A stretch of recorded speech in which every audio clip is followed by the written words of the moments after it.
Women should avoid dressing like sluts in order not to be victimised.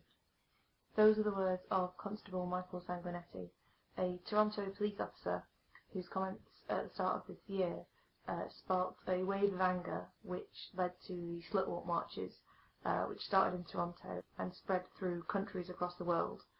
Although I'd hope it's obvious to most people, the anger that led to the slut walk marches came from the implication that women who do dress as sluts deserve any victimisation that they get.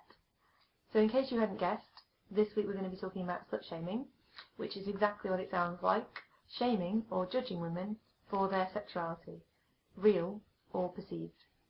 That could mean someone who's had multiple partners, that could mean someone who's had casual sex outside of serious or long-term relationship, that could just mean someone who's had sex outside of marriage. It's enough to just appear as though you're sexually available to be termed a slut.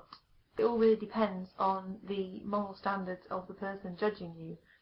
There's so much that could be said about the damaging ramifications of slut-shaming, about women policing other women, about women breaking other women down using slut-shaming to try and make themselves appear better to others, about how slut-shaming leads to victim blaming in rape cases where people say, well, if she slept around, about slut-shaming of bisexual women and how it can lead to bisexual erasure when people say, well, you're not bi, you're just a slut.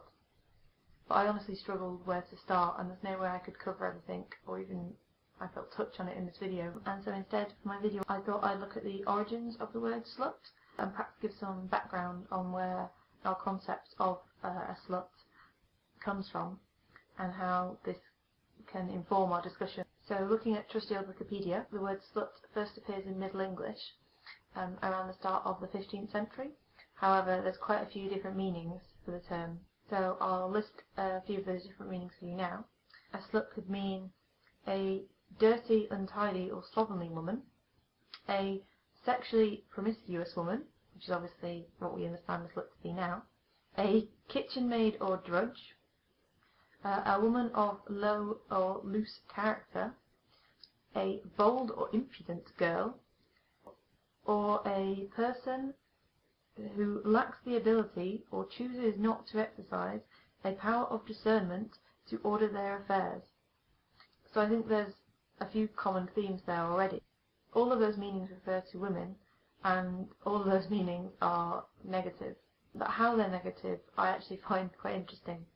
I think my favourite definition is a bold and impudent girl. It seems as though all those different meanings of the word slut all really come down to chastising a woman for not knowing her place, for not maintaining her appearance or the appearance of her home, or worst of all, for not keeping that which is historically the highest value of a woman intact, her virtue and chastity, which is what it all comes down to still. I'd really love to say that as a society we've risen to a point now where a woman's highest value no longer lay in her virtue or appearance, but that's quite patently not the case. We continue to put a value on women's sexuality and sexual appearance that far exceeds what anything else she might achieve. And we judge women based on their selling or giving away of this apparently most valuable asset, as though any woman would be worth more if she'd kept it. I think whether or not you want to try and reclaim the word slut, and I'm aware that a lot of women don't feel comfortable reclaiming the word slut for a lot of different reasons, we need to stop using its original meaning, whether through the actual word slut or through any other kind of slut shaming, to devalue and police women, because we are worth so much more than our supposed virtue.